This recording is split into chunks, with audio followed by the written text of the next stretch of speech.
In Generation 3, Tauros has a bit of a problem. I'm gonna wait and see if you can spot it. First, I'm gonna go through everything that makes it a Pokemon. For base stats, it has 75 HP, 100 attack, 95 defense, 110 speed, 40 special attack, and 70 special defense. It's got a slow growth rate. Since this is a first attempt challenge in Pokemon FireRed, I am only running Hardy Natures, and I also can't use Hidden Power. For an ability, it has Intimidate, which is honestly not very good for these solo challenges. I'll talk more about that later. In terms of move pool, it starts with Tackle, Tail Whip, and Rage, one of the worst moves in Generation 1, but since then, Rage has had some major improvements. Beyond that, at level 8, it learns Horn Attack, 13 Scary Face, 19 Pursuit, 26 Swagger, 34 Rest, my favorite move, 43 Thrash, and 53 Takedown. So honestly, through level up, there isn't really anything good other than Horn Attack at level 8, which comes early on into this playthrough. Then through TM and HM, just like in Generation 1, Tauros gets access to some incredible coverage, but it is limited in one significant way. Tauros can learn Water Pulse, Ice Beam, Blizzard, Solar Beam, Iron Tail, Thunderbolt, Thunder, Earthquake, Shockwave, Flamethrower, Fire Blast, Rock Tomb, and even Surf. For a normal type Pokemon that's based on a bull, you don't expect it to be channeling the powers of electricity, fire, and ice. I've only watched the anime for like 4 episodes. They're all the first ones because those were on the VHS that my mom bought me from Blockbuster Video way back in the day. If you have more experience with the anime, maybe you can let me know if there's any lore accurate reasons why Tauros can use all of these moves, because I've come up with nothing in my theory crafting. I don't know, maybe those little rocks on its head are somehow magical and they allow it to use these moves? I don't know. Anyways, what do you think the problem with Tauros is? Like, obviously the slow growth rate is a problem, but it has fantastic stats to compensate for that. I think the real problem here in Generation 3 is the fact that it lacks coverage with physical moves. It basically only gets normal type physical moves, and then all of its coverage are special moves. There are 3 exceptions to this: Iron Tail, Earthquake, and Rock Tomb. Those are the only physical moves that Tauros can learn that can damage Ghost type Pokemon, and unfortunately a bunch of the ghosts have Levitate, so Earthquake is immediately eliminated from that list, leaving only Iron Tail and Rock Tomb to damage ghosts. If I want to use physical moves, that is. I can always use my special coverage to take care of those Pokemon. Although, that does leave me a little bit concerned for what Agatha has in store for me during League Round 1, and especially League Round 2. But that's a long way off. For now, we need to focus on defeating Brock. Tauros is a normal type Pokemon,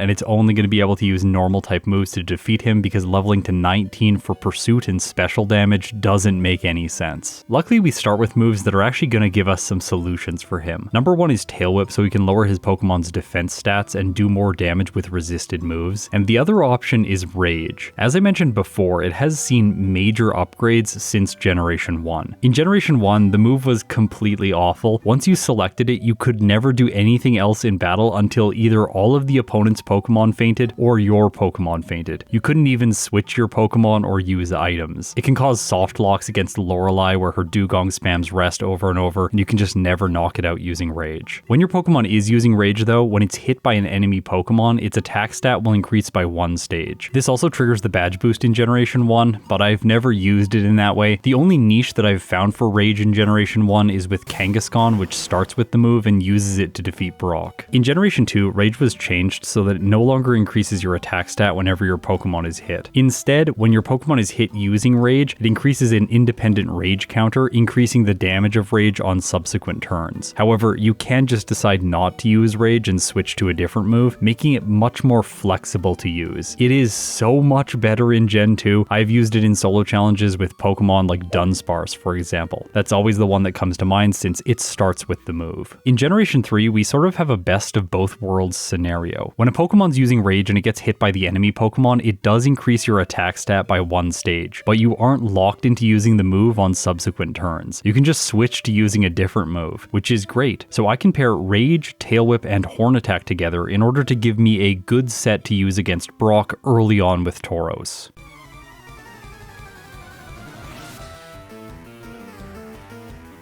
The strategy here is actually really self-explanatory since the Geodude is so bad. It can use tackle, but it's not going to do much damage to Tauros, so I can just stack up my attack stat here multiple times. And by the time I knock out the Geodude, I'm already on +4, and Tauros has 90 attack. Then for Onix, since it's ridiculously defensive, I'm going to soften it up once with Tail Whip, and then use Horn Attack to knock it out, and it only takes Tauros 3 turns. I make it through Brock on my first attempt, no resets, no blackouts. Alright, so on Route 3, I want to talk about Intimidate. This ability is terrible in solo challenges. There's 2 reasons. Number 1, every time I enter a battle, even if it's against a wild Pokemon, it will print the text and play the animation for Intimidate. This is just a waste of precious frames. The other reason I don't like this ability is because it only affects the first Pokemon that the enemy sends out, and typically that's one of their worst Pokemon. For example, this Bugcatcher, he leads with a Caterpie. Lovely, just the Pokemon that I want to intimidate. Actually, on this team, I would like to intimidate none of his Pokemon. And then for later battles in the run, it would be much better to intimidate, for example, Bruno's Machamp, but instead I'm going to intimidate his Onix. So those are the 2 reasons why this ability is just not very good in this format.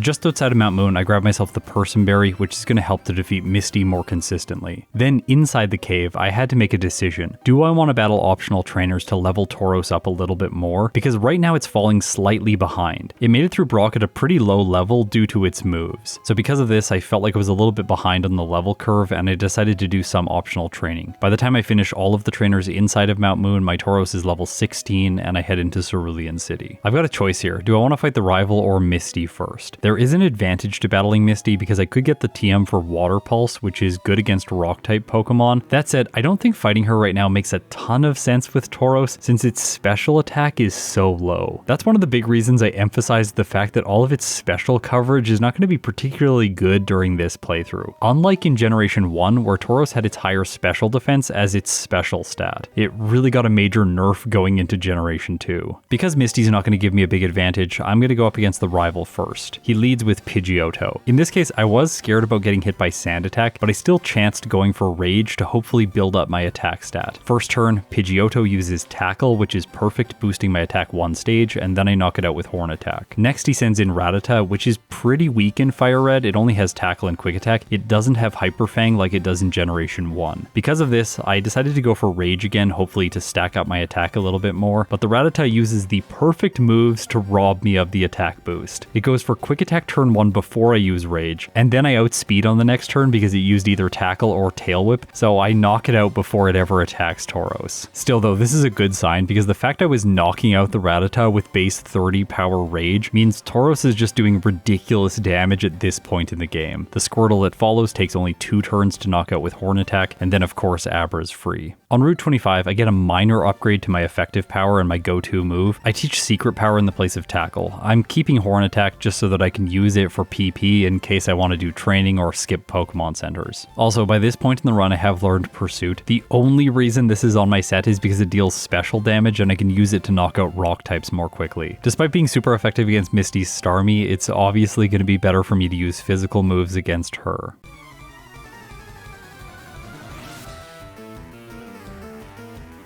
Staruse first. I decided to take my time here. Since I have the Person Berry, I'm not really scared about getting hit by Water Pulse and potentially confused. I can use Rage, shrug off 1 or 2 hits, and raise my attack before moving on to the Starmie. I was only able to get to +1 here, but that should still be enough. Tauros has decent special defense, so Starmie shouldn't be able to do that much damage, and I have green health left over for it. Plus, I'm outspeeding, and Secret Power does much more than half. Starmie goes for Water Pulse, luckily not using Recover, and then I knock it out on the next turn. Overall, a really simple second gym leader. Up until this point in the run, Tauros has felt absolutely amazing. On the SSN, I played a little bit conservatively, picking up the TM for Rest, but I think I might stop doing this sometime soon in my FireRed runs. I haven't used the move in a really long time to heal. There are just better defensive options available like Substitute. The rival on the SSN is pretty simple. My moveset's unchanged, but Secret Power is just so great by this point in the run, and then he sends in Raticate second, so I tried to set up Rage here once, but it just goes for Tail Whip and I knock it out on the next turn. Whatever, I don't need the attack boost to one-shot the following Kadabra, and Wartortle at the end of the fight is a 2-shot, and it would have been anyway. With the rival finished, now it's time for the man, the myth, the legend, the terrible trainer, Lieutenant Surge.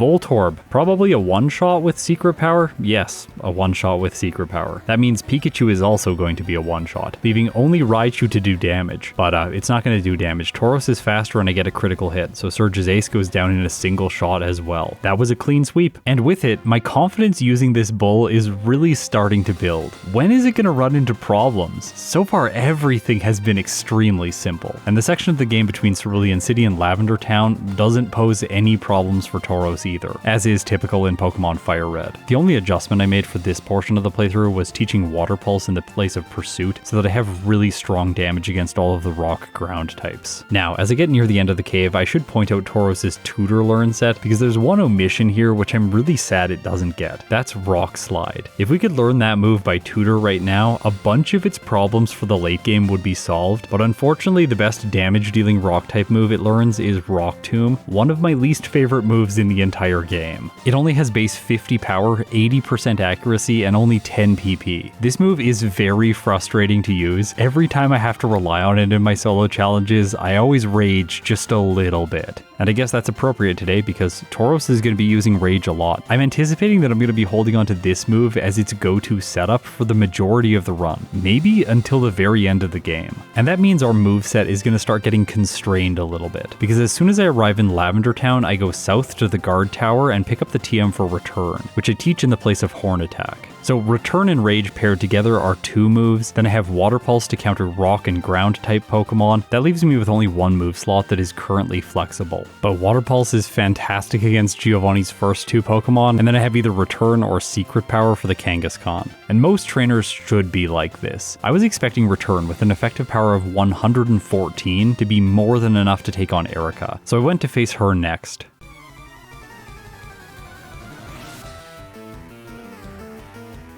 Victreebel leads. I went for Return expecting to one-shot, and it doesn't. As a result, Victreebel is able to use Stun Spore paralyzing Tauros. Then it hits with Giga Drain before I knock it out on the next turn, doing roughly 1/4 in damage. I move on to the Tangela, and instead of attacking, I'm just paralyzed on the first turn, so it's able to hit with one Giga Drain before I attack it for the first time. And Return once again does not one-shot. This lets the Tangela attack one more time with Giga Drain, doing massive damage with a crit, taking Tauros down to low health. Okay, this looks like the first major problem I'm having, and it's mostly just because of a status condition. I had given Tauros a Chesto Berry to hold just to counter out sleep strategies, but I failed to recognize the fact that the Victreebel does not actually have sleep powder. I should have been holding a Cherry Berry instead. While Tauros is able to get one more return in and knock out the Tangela, when Vileplume comes in, I only have 5 health remaining, and so this battle ends up being my first reset.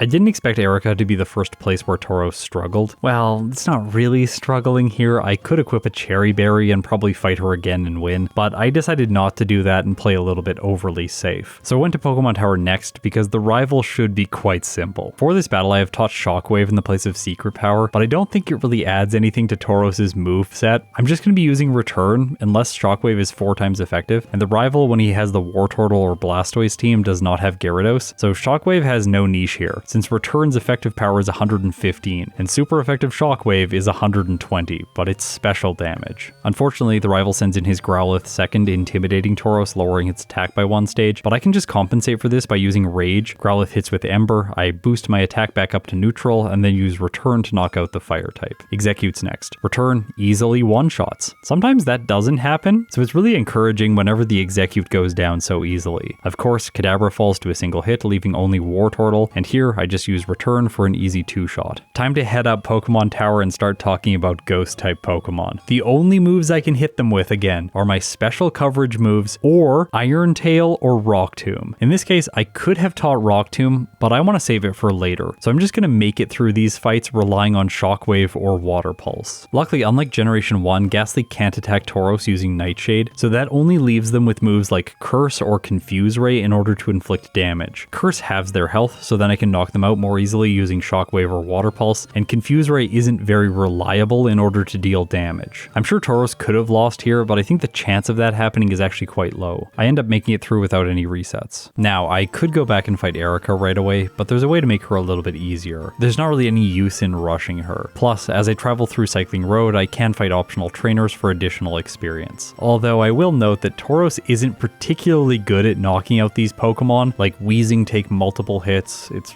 really slow. It would be so nice if I had a move that was super effective, like in Generation 1, where Earthquake would be one-shotting these Pokemon, and I could have picked up the TM in Silph prior to coming to Cycling Road, but in this generation, Earthquake only comes after I beat Giovanni, and there are so many Levitate users that Earthquake ends up not being nearly as good as it is in prior generations. So Tauros' training ends up being pretty slow. Upon arriving in Fuchsia City, I talk to the move tutor for Substitute and teach this immediately to Tauros in the place of Shockwave. The electric type move wasn't useful at all. With this move, I can go back to Erica, set up turn 1 blocking Stun Spore and Poison Powder, and from there the rest of her team is just really easy to knock out. My Substitute's not going to get broken by moves like Giga Drain in a single hit, and if she can't status Tauros, then I've taken away her best tool. I'm going to make my way quickly to the Fuchsia City gym. I think that Tauros can fight Koga right now. Substitute is quite good against Koga like it was against Erica, so I'm hoping that that's going to be the tool that I need to beat him. I would like to avoid optional training at this point in the run, but with the slow growth rate, Tauros is starting to fall behind the level curve, as you're about to see against Koga.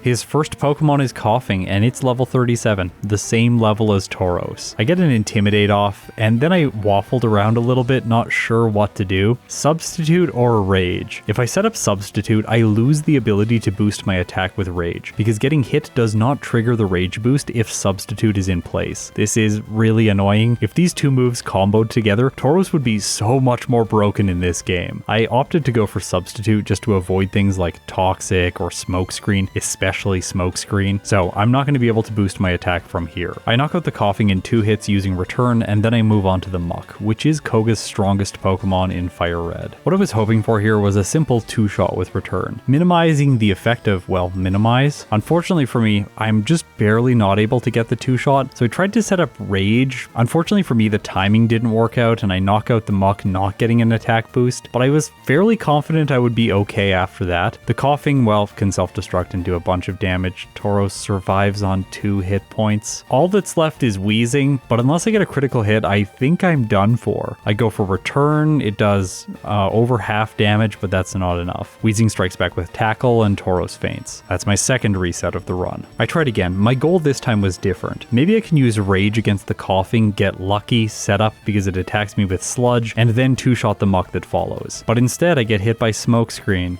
Yay, accuracy drops. You know, even though I got an accuracy drop, this fight ends up going pretty well. I knock out the Muck, finish off the Coughing, move on to the Wheezing, and then at the critical moment, when I only need one more attack to hit, Return misses once, misses twice, misses 3 times, giving Wheezing enough time to knock Tauros out. This is one of those keyboard smash moments. I was so frustrated. Anyways, I did go back and try again, this time boosting to +1 again, setting up Substitute to block Smokescreen, and without having my accuracy dropped, I have so much more confidence that Tauros is going to be able to pull this off. I 2-shot the Muck. It was annoying. It used Minimize. Luckily, I did not miss. I 1-shot the Coughing, move on to the Wheezing with my Substitutes still intact, and then, with no accuracy drops, I 2-shot and finally beat the Poison-type specialist. Right now, Tauros is level 38, and I don't think that's going to cut it for the rival in Silph or for Blaine, especially for Blaine. He's actually quite good in Pokemon FireRed. So I'm going to go to Silph next and do a bunch of additional training. But with my current moveset and the slow growth rate, Tauros doesn't get very far here. The training is both inefficient, and I only make it to level 41 by the time I'm ready to fight the rival. I'm dealing with a similar dilemma here right away that I was facing against Koga's Coughing. If I choose to set up with Rage, it could be very good for the rest of the fight. Pidgeot could use Quick Attack or Wing Attack, boosting my attack by 1 stage, but it could also go for Feather Dance and ruin absolutely everything. Due to this, I thought that using Substitute was the safer play. I can block Feather Dance and then 2-shot the Pidgeot. Also, having Substitute in place means that Growlithe can't intimidate Tauros, so my attack is not lowered. I use Return, 1-shot, Execute follows. I don't 1-shot this one, but its moveset is terrible if you have a Substitute in place. The only thing it can deal damage with is Confusion, but usually it's going going for status conditions. So I 2-hit after it whiffs Stun Spore. Alakazam goes down to a single hit, and with my substitute intact, the Blastoise at the end of the fight is no issue.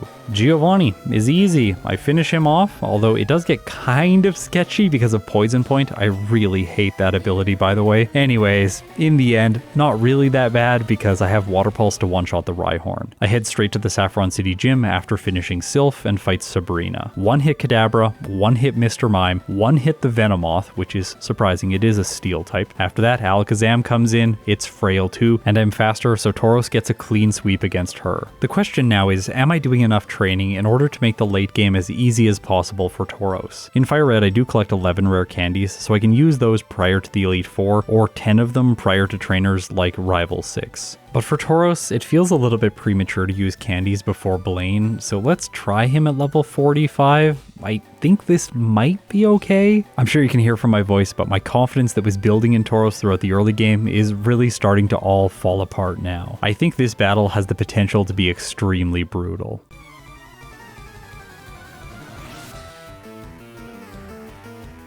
I wanted to start things off with a Gambit here, letting the Growlithe attack with Fire Blast to raise my attack using Rage. This counters out the Growlithe's Intimidate, so I'll have neutral attack for the remainder of the fight until Arcanine comes in and lowers Tauros' attack to -1. Setting up Substitute here generally doesn't work, and Water Pulse is probably not going to be the go-to move, even though it is super effective. Still, Return has a higher effective power, and of course Tauros' attack stat is far higher than its special attack. Over double at this point in the run. Unfortunately, this doesn't work out for me because the Growlithe burns Tauros, which reduces the damage from physical moves by 50%, so I decided to reset right away and try again. Thing is, Fire Blast is still doing a lot of damage, so even if I raise my attack stat, I'm in a not great position moving on to the remainder of his Pokemon. With my attack stat remedied, I can one-shot the Growlithe, one-shot the Ponyta, and one-shot the following Rapidash. But then Arcanine comes in, triggering Intimidate for a second time. Now, Return isn't even able to do half damage, and Arcanine knocks out Tauros. So Growlithe's Fire Blast plus Arcanine's is enough to get the knockout, which is really not good for Tauros' prospects in this battle. So in theory, how could we potentially win? Well, we could get a critical hit with Return and knock out the Arcanine in a single hit. We could get the Arcanine to miss with Fire Blast, which is a 15% chance event. I guess Growlithe could miss with Fire Blast, but that's not really helpful since we want to use Rage here to boost our attack stat. Alternatively, it could miss with Fire Blast and we could set up Substitute, potentially after boosting once with Rage, but that seems like a really niche, unreliable event, so I don't want to go for that. I could also use Water Pulse on the Arcanine, confuse it, which is a 20% chance, and then it could hit itself, which is an additional 50% chance roll after the 20% chance, so I don't like that one either, but potentially with the confusion hit, I could two-shot the Arcanine and then knock out his ace. All of these things are really unreliable, and I lose for a third time going for the standard option that I did in the previous battle. I think I should just train more before coming back to Blaine. The problem for me is now, there aren't really any good trainers to battle. Like, there's some people inside of the gym. Everyone inside of Silph has disappeared since I cleared that area. I could fight the trainers with the water types surrounding Cinnabar Island, but with a slow growth rate, this is going to be a lot of work with very little payoff. Maybe Tauros would be level 48 or 49. I don't think we'd get to level 50 if I fought absolutely everyone in this region of the game. Feeling pessimistic about leveling up, I only reached 46 before just going back to fight Blaine and trying to get better luck. First battle back, no luck because I got burned again. In the second battle, I'm able to boost my attack with Rage, only back to neutral though, so I don't have a better chance against the Arcanine. But this time around, it misses Fire Blast, and that's all Tauros needs. Okay, not the most satisfying way to win there, but it probably is the fastest way to beat Blaine with Tauros. Often with slow growth rate Pokemon, it is just best to luck through trainers that are walling you as hard as Blaine was walling Tauros. That's also in the case when you can't just level like maybe 2 times and learn a new move, which is going to crush Blaine. Unfortunately for Tauros, Earthquake is walled off after Giovanni, who is the next gym leader, which is really frustrating. If you could get access to this powerful ground type move prior to Blaine, he would be so much less scary in this game. With Water Pulse, Warren isn't a problem inside of the Viridian City gym, so now let's take on Giovanni. He's gonna be really simple.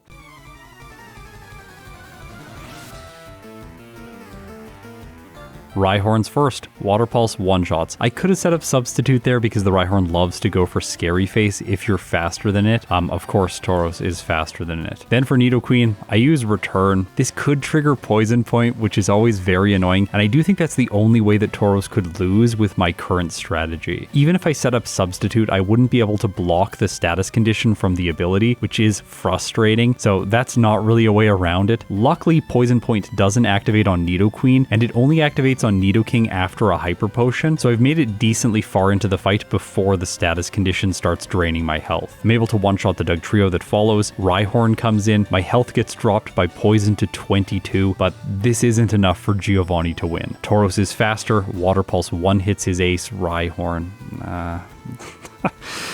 Game Freak, what were you thinking here? Okay, time for Rival 6. Pidgeot, set up Substitute, block Feather Dance, then knock it out with Return. At least that's the strategy. In this case, it goes for Wing Attack turn 1, then Feather Dance turn 2. Perfect. After that, Rhyhorn is a one-hit with Water Pulse. Growlithe comes in, I block Intimidate, Return knocks it out in a single hit, and then Execute survives Return. Of course it does. This Pokemon is so bulky and annoying. Luckily, it can't really do anything to Pokemon that have substitutes. Its only attack is Solar Beam. Everything else is just status-inflicting moves. Alakazam is obviously a one-shot, leaving only Blastoise, but I still have my substitute in place by this point in the fight. It does break it turn 1, and Tauros has to take 3 turns to knock it out using Return. That said, the Blastoise just goes for Bite after breaking my substitute, and even if it went for Water Gun, it wouldn't have done much damage. This rival fight was really easy for Tauros. Now, before going back to Indigo Plateau and using my rare candies, I'm going to quickly stop by the game corner. I had a choice here of which item to buy, and in this case I went for Ice Beam. I figured it's pretty good coverage against Lance, but objectively this is the wrong choice, and you're going to see why in just a moment. Okay, I'm going to use 10 rare candies now, boosting Tauros up to level 60, and now I felt ready for the Elite Four, but I really wasn't prepared.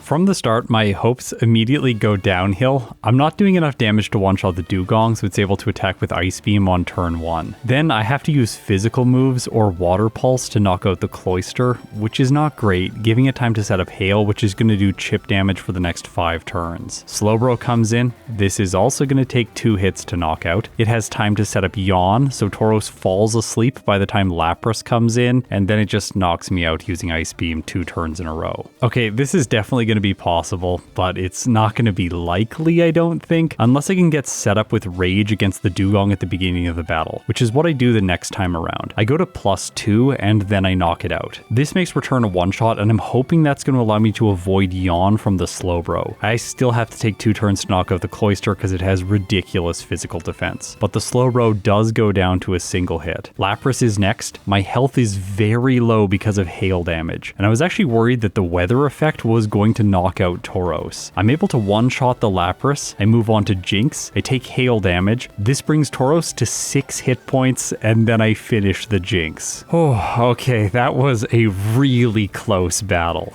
And speaking of close battles, it's just going to go downhill from here for Tauros. Next, I have to take on a fighting type specialist. I've kept Water Pulse on my set just so that I can knock out these 2 Onix as quickly as possible. But before I do that, I'm going to set up with Substitute so that the fighting types can't do a lot of damage to Tauros. Then Tauros is blessed with high physical attack and Return, which gets the same type attack bonus, so it can easily knock out both of the Hitmons in a single hit. Next, Bruno sends in his Machamp, and now I'm realizing this fight is actually a lot easier than Lorelei. While Machamp does go for Bulk Up, which should have made it survive my next hit, instead Tauros gets a crit and Machamp goes down. I clean up the Onix and move on into the next room. This is where things get really bad. I have 2 options here. I can either teach Iron Tail or I can teach Rock Tomb. Thing is, I don't really like Iron Tail, and because of that and the fact that I had to buy it from the game corner, I neglected this move. I didn't purchase it with Tauros in this run. That said, I'm holding on to it also in the back of my mind for the post game, since I will need to fight Agatha for a second time. First time around, I'm going to use Rock Tomb. Second time around, I assume I'll be using Iron Tail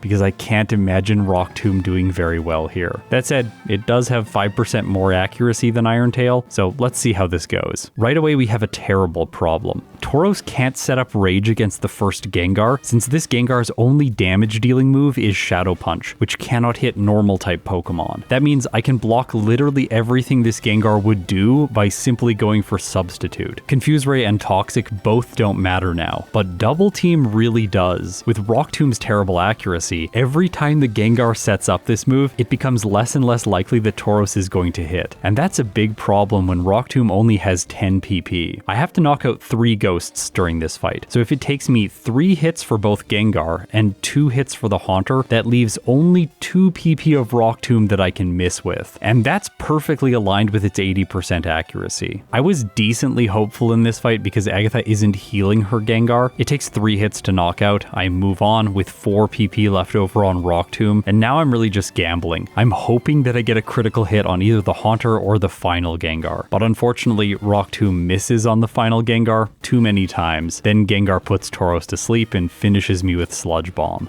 Before the next fight, I used a PP up on Rock Tomb, so I have 12 uses of the move, improving my chances, but not by much. That said, there's another way to play this fight. Once I knock out the first Gengar, I can move on to the Golbat, let it break my Substitute, and then set up with Rage here. It doesn't have great moves, although getting poisoned by Poison Fang or confused by Confuse Ray are both bad things for Tauros to have to deal with for the remainder of the fight, but increasing my attack stat and improving Rock Tomb's damage feels like a necessity, especially in this situation where I had to use 10 Rock Tombs to knock out the first Gengar. I have to one-shot the Haunter and the Gengar from here on out, so I need a lot of setup, but I can't even get that because using Rage consistently is going to knock out the Golbat fairly quickly. I only get to +2, which is not enough for Rock Tomb. This only gives me a 2-shot on the final Gengar, and not even because it eats its Citrus Berry. I lost so many times trying to luck through this fight. I even tried a Citrus Berry to gain back a little bit of health during the battle, but in the end, I decided to black out here. I don't think Tauros, without extreme luck, is going to be able to beat Agatha at the current level. So at level 61 with a slow growth rate, it's going to take me quite some time to level up to the point that I can use one more rare candy, which I have saved to this point, to get above another damage rounding threshold, maybe 65 or 68, in order to do significantly more damage to Agatha's Pokemon. After 3 blackouts, I make it to Agatha at level 65. I use 1 rare candy to 66 and then try again. This is also not working very well. Also, I'm now bringing the first Gengar down to low health, meaning she's healing it, which is actually a disadvantage for Tauros. So this fight got more difficult as I leveled up more. And it was at this point in the run that I realized I had made a mistake. I should be using Iron Tail here. It would be so much better than Rock Tomb. Purchasing Ice Beam earlier on was just a terrible choice. But now that I have spent my money on Ice Beam, I don't have more money to go back and purchase Iron Tail. So even if I black out here, I don't have access to a new move. I am just going to have to make it by Agatha using Rock Tomb. By this point in the run, I was pretty frustrated. I doubled down and tried to beat her at level 66, resetting over and over and over and over again. This took so long. It's here that I want to make a brief intermission to just talk about hidden power and why I don't allow it in these solo challenges of Pokemon FireRed. When I first approached Pokemon Emerald and people were telling me to use the pickup ability, it seemed like I shouldn't be using the pickup ability for these solo challenges because in Pokemon Emerald you can get extra rare candies. That doesn't really seem fair. Let's say I have a really terrible Pokemon with a fluctuating growth rate that takes forever to level up to 100. That Pokemon would gain a massive advantage having access to additional rare candies. Plus, the method it's obtaining the rare candies with is massively influenced by RNG. It could take me a ton of time, or it could take me almost no time to get the rare candies that I need. That didn't really feel like a fair way of ranking Pokemon. Plus, if I'm just catching a bunch of Zigzagoon to use to farm items, that's not really fun, and also the HM users are massively contributing to the success of the solo Pokemon, and that just didn't feel like it was in the spirit of these challenges. So I decided to ban pickup on HM users. Then, when I made it into FireRed, I realized that the only way to get the hidden power TM is by using pickup. So with my current rule implementation for Generation 3, I wasn't allowing pickup, which meant I couldn't access hidden power for these solo challenges. I think in the future, when I go back and do second league attempts with these Pokemon, I am going to allow myself to get a pickup user exclusively to get the hidden power TM. You can also farm berries by doing this. Still, I think that providing the hidden power TM to Pokemon through pickup isn't something that really goes against the spirit of these solo challenges, so I'm pretty sure I'm going to allow it when I come back to do second runs of FireRed. And I'm talking about hidden power here because Tauros would be so much better if it got hidden power. Imagine this fight against Agatha if I had hidden power Ghost, which is a physical move, which would do massive damage to her ghost type Pokemon. I would have gotten through this on my first attempt, maybe one reset if I got really unlucky, but like, what is she going to do to a normal type Pokemon? I could just hold a Pecha Berry, set up Substitute, and then spam hidden power Ghost. This move alone would swing the results so much for Tauros. After all, it had a really good early game, and if we wanted to counter out a trainer like Blaine, we could go for hidden power Rock, which would be vastly superior to Rock Tomb, 20 more effective power, and 20% more accuracy, plus 5 more base PP.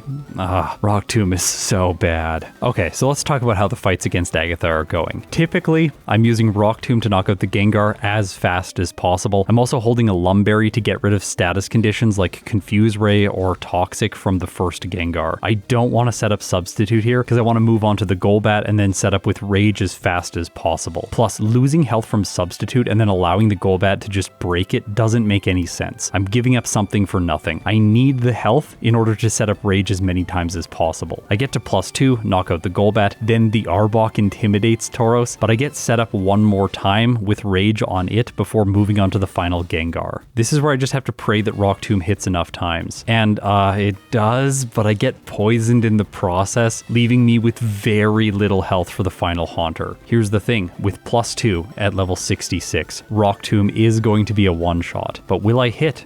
And the answer is yes. Finally, Tauros makes it by Agatha. Unfortunately for it, Lance is next, and this is also not a great fight for Tauros. I thought setting up Rage here against the Gyarados would make the most sense, since it's usually just attacking with either Bite or Dragon Rage, two moves that won't do that much to Tauros, so I can get set up to like +2, +3, maybe even +4 if I really pushed it. I just went for +2 here. I figured that might be enough. I knock out the Gyarados, move on to the Aerodactyl. This is the only other Pokemon on his team that I think might survive. In this case, with +2, I don't have enough damage to knock it out, but with +3, I would have. Failing to get the knockout here does end up being really bad for Tauros in this fight because Aerodactyl goes for Scary Face, lowering Tauros' speed. Then after a Hyper Potion, I take a Hyper Beam, which brings Tauros down to 3 hit points. From here, I'm only going to be able to win if I can one-shot everything else. So does Tauros have enough damage for the Dragonite? And the answer is it doesn't matter because of Scary Face. Dragonite is faster by 4 speed and knocks out Tauros using Outrage. In the next fight, I set up one more time going to +3 attack. By the way, if you're wondering why I didn't use Rock Tomb against the Aerodactyl because it would have been more effective than Return, I just didn't want to miss, and I really didn't want to miss once again, so I go for Return hoping that +3 will do enough damage. I thought it would, but it doesn't. Aerodactyl hangs on with a Sliver and finishes Tauros with Hyper Beam. Okay, so I have to set up to +2 or to +3 on the Gyarados, and then I have to use Rock Tomb on the Aerodactyl. Fine, this does one-shot it, and from there I'm able to one-hit the Dragonite with Return and clean up the final 2 Dragonairs. Now it's time for Tauros to face the champion.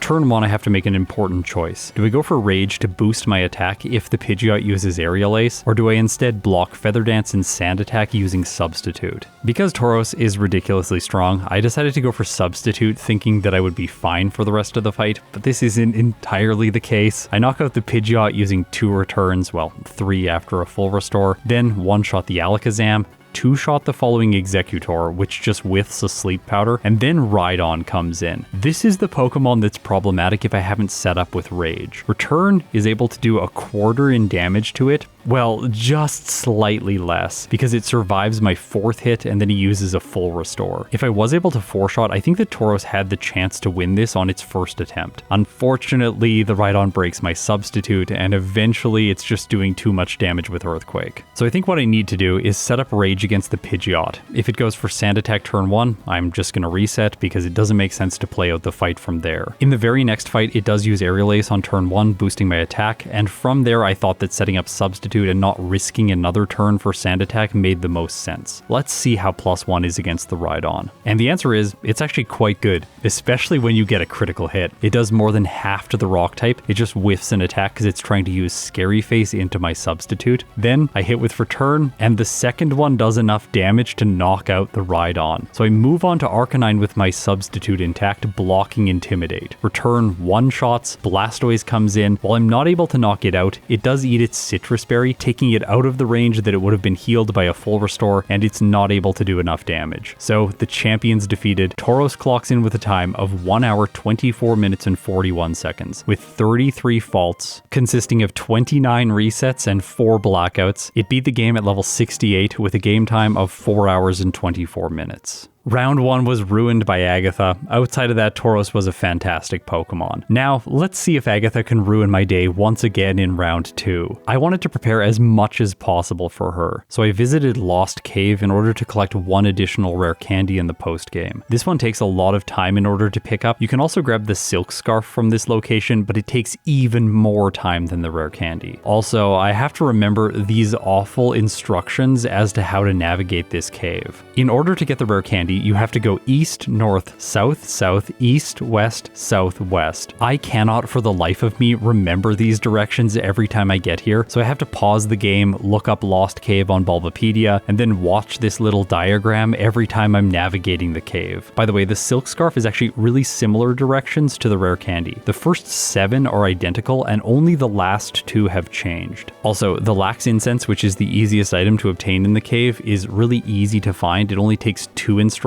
so I decided to make myself some little sentences that would help me remember these for the future. In order to pick up the Lax Incense, it's Ekans slithers, so east-south. Then to get the rare candy, I have the sentence, Ekans navigates south, slithering expeditiously while searching for Wobbuffet. And I can use this exact same sentence in order to get the Silk Scarf. Ekans navigates south, slithering expeditiously while searching for an enormous Nidoking. Today with Tauros, I did spend the time getting the Silk Scarf. Here is why it takes so long. When you reach the final room, you have to face Lady Selfie. However, she then teleports you back to her little house, and you have to go all the way back through the Lost Cave one more time to pick up the Silk Scarf. It's really annoying. Also, this item cannot be purchased from the game corner like it can in Generation 4, so that was never an option for Tauros in this run. One more thing before going back to the Elite Four. I'm headed to the game corner to buy myself the TM for Iron Tail. This should make Agatha so much easier. At least that's what I'm hoping. Lorelei's team doesn't hold up very well against Tauros. I went for Rage here trying to set up on the Dugong, but it's just using a bunch of turns of double team. That said, eventually it does use Surf and boosts me to +2 before I move on. From there, the rest of the fight is actually quite easy. The Lapras is just barely surviving my attacks, but then she gets caught in a healing loop and I defeat it anyway. Now, if I don't want to change my current moves,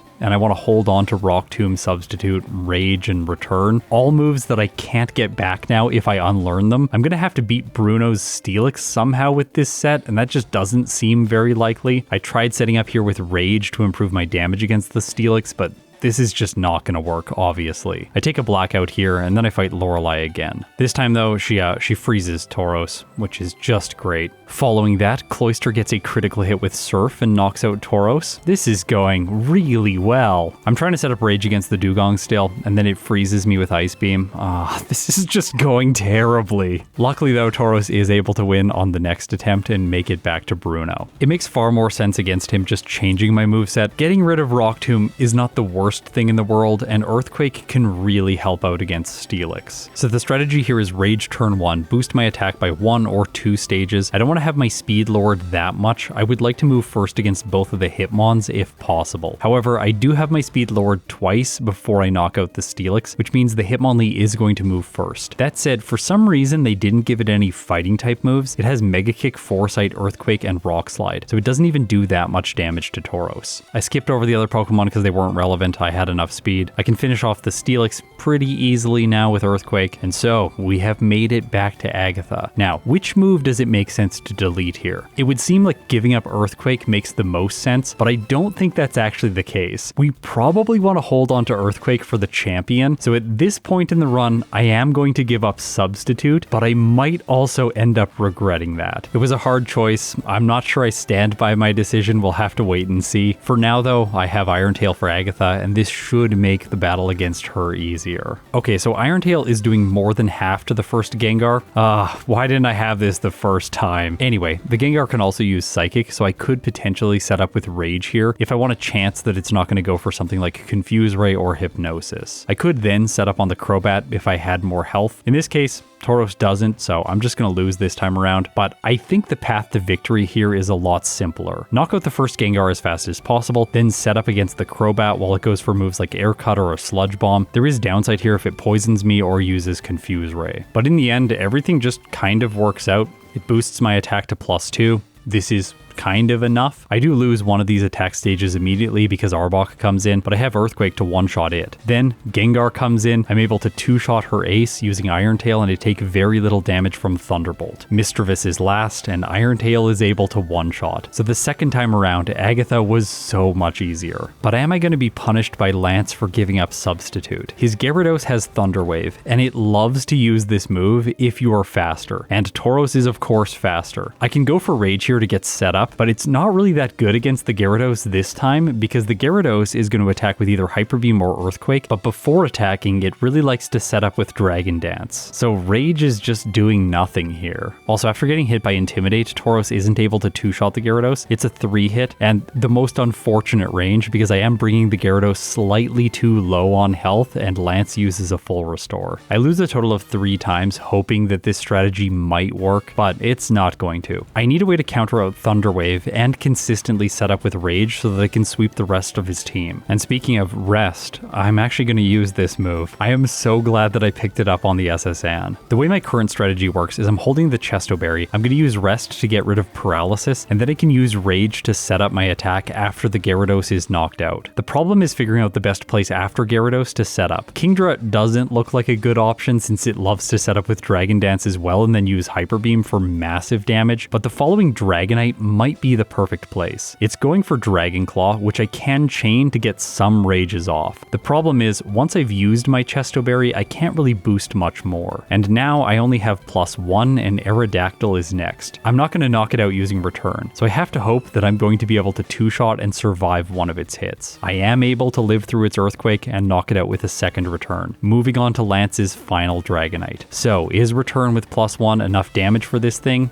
The answer is no, it's not. Dragonite's able to use Outrage and Tauros faints. Getting back to the final Dragonite proves to be quite the challenge for Tauros. Sometimes my health is too low by the time the Kingdra comes in and it just finishes Tauros using Surf. I tried a Healing Loop against the Dragonite to stall it out, but this isn't going to work because Dragon Claw is doing just enough damage. If it ever crits, Tauros goes down. Paralysis ruins my day far more than I would like to admit. I got so many resets here. I think it is worth exploring the option of using Ice Beam here to potentially knock out the Dragonites and the Aerodactyl much faster. So let's quickly look at those damage ranges. I think many of you won't be surprised since Tauros has really low special attack, but Ice Beam does not one-shot the Dragonite. It has to two-shot both of them, and it three-shots the Aerodactyl. Buying Ice Beam was the biggest misplay that I made in this run. It is completely clear to me now that Tauros should only be using physical moves for the majority of this run. I do think that Water Pulse has the small niche early on, as well as Pursuit for Rock-type Pokemon, but that's really the only case where this thing should be resorting to using special moves. And I wish I had realized that sooner. Unfortunately, I'm trapped in this situation against Lance, and I just have to wait for things to line up. Eventually, I'm able to knock out the Kingdra, move on to the Dragonite, and then get set up here with Rage up to +3. This is quite good. I then go for Return, knocking out the Dragonite, and I continue attacking against the Aerodactyl because I outspeed. This one-shots at +3, so I move on to the final Dragonite. Will I be able to one-shot it? And the answer is yes. Tauros even gets a critical hit. Okay, Tauros only has one battle left.